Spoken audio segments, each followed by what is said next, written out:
friends, welcome to Secret of Samaiyal. இன்னைக்கு நம்ம பார்க்க போறது ஒரு கியூட்டான குட்டி கேக் எப்படி செய்யலாம் அப்படினு பார்க்க போறோம். பேக்கே பண்ண தேவையில்லை. இது வந்து நம்ம பிஸ்கட் வச்சு செய்ய போறோம். செம டேஸ்டியான ஒரு சாக்லேட் பிஸ்கட் கேக்.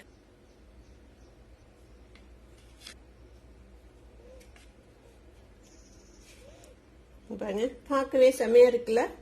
சூப்பரான பிஸ்கட் கேக். சாப்பிடுறதுக்கும் செம்ம டேஸ்டியா இருக்கும். ஃபுல்லா சாக்லேட் போட்டிருக்கோம் நம்ம இதுல. நட்ஸ் இருக்கு. இந்த லாக்டவுன் பீரியட்ல கண்டிப்பா இது ரொம்பவே யூஸ்ஃபுல்லா இருக்கும் உங்களுக்கு. யாருக்காவது பர்த்டேனா டக்குன்னு இதை வந்துட்டு நீங்க செஞ்சு கொடுத்துடலாம். ஒரு அரை நாள் இருந்துச்சுன்னா போதும், நீ சூப்பரா செஞ்சிடலாம். செய்யறதுக்கு ரொம்பவே கம்மி டைம் தான் ஆகும். இது வந்து ஃப்ரிட்ஜ்ல வச்சு செட் பண்றதுக்கு கொஞ்சம் டைம் ஆகும். இந்த சூப்பர் ஈஸியான சாக்லேட் பிஸ்கட் கேக் எப்படி செய்யறது அப்படின்னு பாக்கிறதுக்கு முன்னாடி நீங்க என்னோட சேனலுக்கு இப்பதான் முதல் முறையா வரீங்கன்னா மறக்காம கீழே இருக்க சப்ஸ்கிரைப் பட்டனை பிரஸ் பண்ணிக்கோங்க. பக்கத்துல இருக்க நோட்டிபிகேஷன் பெல்லையும் மறக்காம கிளிக் பண்ணிக்கோங்க. அப்பதான் ஃபியூச்சர் நோட்டிபிகேஷன்ஸ் உங்களுக்கு உடனே வந்து சேரும். சரி வாங்க, இப்ப டிலே பண்ணாம இந்த செம டேஸ்டியான சாக்லேட் பிஸ்கட் கேக் எப்படி செய்யலாம்னு பார்க்கலாம். ஒரு பவுல் எடுத்துக்கோங்க. நாம வந்து இதுல ஒரு packet nutri choice digestive biscuit எடுத்திருக்கோம். இது வந்து 100 கிராம் பேக்கெட். இந்த பேக்கெட்டை தான் நம்ம யூஸ் பண்ண போறோம். நாம செய்யறது இன்னைக்கு குட்டியுண்டு கேக்கு.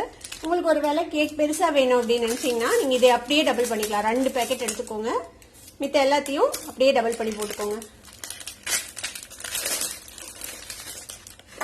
உங்களுக்கு குவான்டிட்டியில சொல்லணும்னா இதுல வந்து 12 பிஸ்கெட் இருக்குது, டைஜஸ்டிவ் பிஸ்கெட்.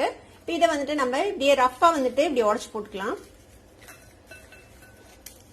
ரொம்ப குட்டி குட்டியா பண்ண வேணாம், சும்மா ரஃபா போட்டுக்கலாம் இந்த மாதிரி.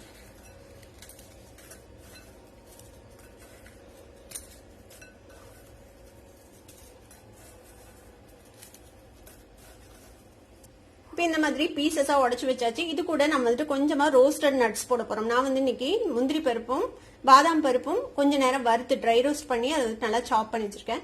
இதுல கொஞ்சமா அதில் சேர்த்திக்கலாம். ஒரு 1.5 டேபிள் ஸ்பூன் அளவுக்கு. மீதி வந்துட்டு நம்ம கடைசியில கார்னிஷ் பண்றதுக்கு வச்சுக்கலாம்.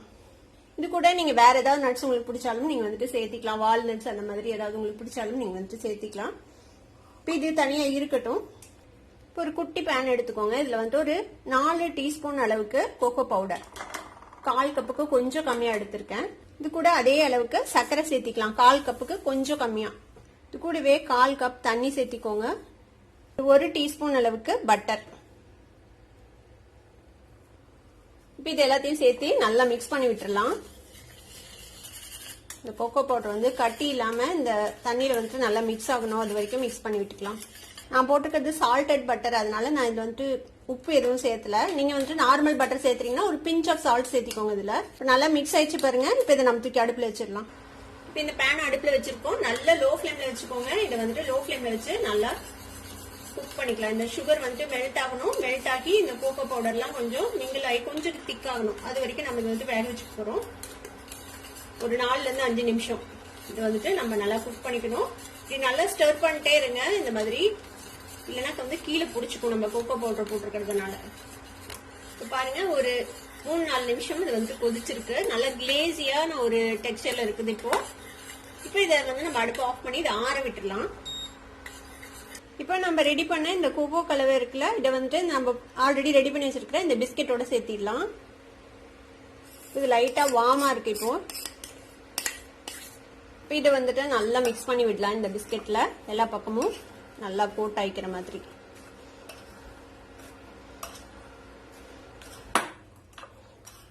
இப்போ நல்லா கோட் பண்ணியாச்சு. இந்த மாதிரி பிஸ்கெட்ல நல்லா கோட் பண்ணிடுங்க. இப்போ நான் இந்த மாதிரி ஒரு குட்டி டிஃபன் பாக்ஸ் எடுத்து வச்சிருக்கேன். நம்ம இதுல தான் இன்னைக்கு செட் பண்ண போறோம். எடுக்கிறதுக்கு ஈஸியா இருக்கணுங்கிறதுக்காக ஒரு பிளாஸ்டிக் ரேப் போட்டு வச்சிருக்கேன். அடியில இந்த மாதிரி லைன் பண்ணிக்கோங்க. இப்போ இதுல வந்துட்டு நம்ம ரெடி பண்ண இந்த பிஸ்கெட் கலவையை போட்டுடலாம்.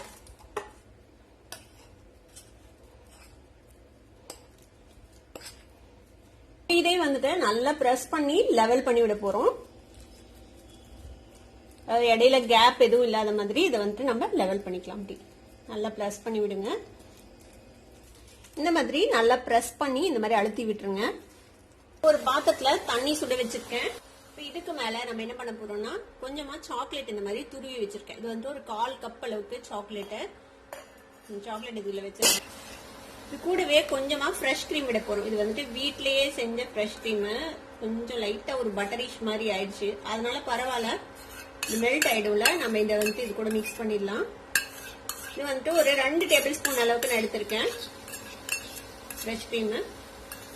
ஃப்ரெஷ் கிரீம் இல்லைன்னா கொஞ்சமா பால் கூட மிக்ஸ் பண்ணிக்கலாம். இதை வந்துட்டு நம்ம மெல்ட் பண்ணிக்க போறோம்.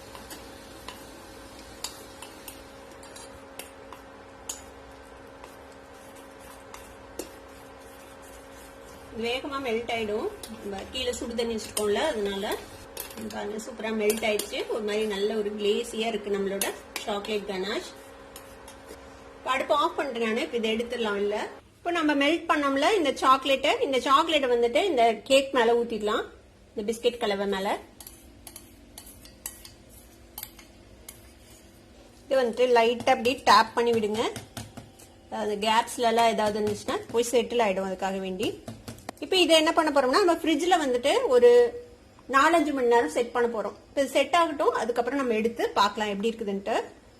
இப்போ நம்ம ரெடி பண்ண பிஸ்கட் கேக் பாருங்க நல்லா செட் ஆயிடுச்சு. பாருங்க நல்லா கெட்டி ஆயிடுச்சு இந்த மேல இருக்கிற லேயர். இப்போ நம்ம இதை வெளியில எடுக்கலாம். இந்த மாதிரி கேர்ஃபுல்லா எடுத்து இதை வந்துட்டு நம்ம ஒரு பிளேட்ல மாத்திடலாம். இப்போ இதுக்கு மேல நம்ம ஆல்ரெடி ரோஸ்ட் பண்ணி சாப் பண்ணி வச்சிருக்கோம்ல, இந்த நட்ஸ் வந்து போட்டு நம்ம டெக்கரேட் பண்ணிடலாம். இந்த டெக்கரேஷன் வந்து உங்களுக்கு என்ன மாதிரி பிடிக்குமோ அந்த மாதிரி நீங்க பண்ணிக்கலாம்.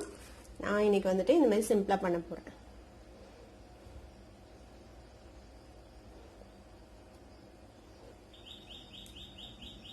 நம்மளோட கியூட்டான குட்டி கேக் ரெடி ஆயிடுச்சு. பிஸ்கட் கேக் பேக்கே பண்ணாம செம்ம டேஸ்டியா இருக்கும், சாக்லேட்டியா சூப்பரா இருக்கும். கண்டிப்பா நீங்களும் ட்ரை பண்ணி பாருங்க. ட்ரை பண்ணி பார்த்து எப்படி இருந்தது அப்படின்னு கமெண்ட்ஸ் ஃபீட்பேக் கொடுங்க. இந்த வீடியோ உங்களுக்கு பிடிச்சிருந்தா சப்ஸ்கிரைப் பண்ணுங்க, பக்கத்துல இருக்க பெல் ஐகானை கிளிக் பண்ணுங்க. அப்பதான் ஃபியூச்சர் நோட்டிபிகேஷன்ஸ் உங்களுக்கு உடனே வந்து சேரும். லைக் பண்ணுங்க, ஷேர் பண்ணுங்க. தேங்க்யூ ஃபார் வாட்சிங் திஸ் வீடியோ. Bye bye.